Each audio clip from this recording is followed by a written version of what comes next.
Allora Chico, doveva essere una vittoria, vittoria è stata un guadagno che ha dovuto soffrire. Sì, io credo che questo farà parte della nostra stagione. La prima parte è molto bene, abbiamo giocato molto organizzato, sopra il modello che abbiamo preparato per questo gioco. La verità un 3-0 buono.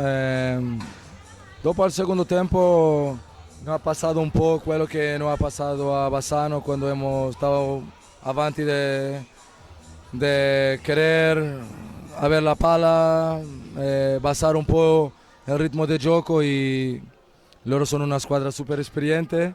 E Sì, è stato un grossetto, scusami, che ha anche cambiato effettivamente atteggiamento nel secondo tempo, forse era l'atteggiamento giusto, molto chiuso in difesa, qualche bella ripartenza, poi chiaramente ho detto prima a Matissiero i gol dell'ex, va bene, ha fatti due.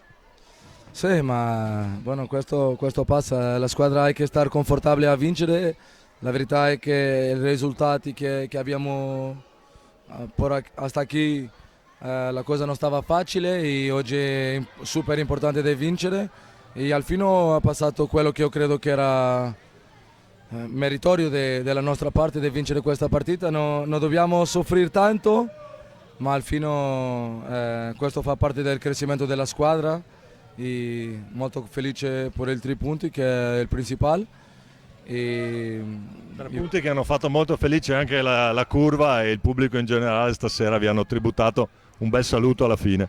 sì, sì, sappiamo che vincere è super importante per la società e principalmente per i tifosi.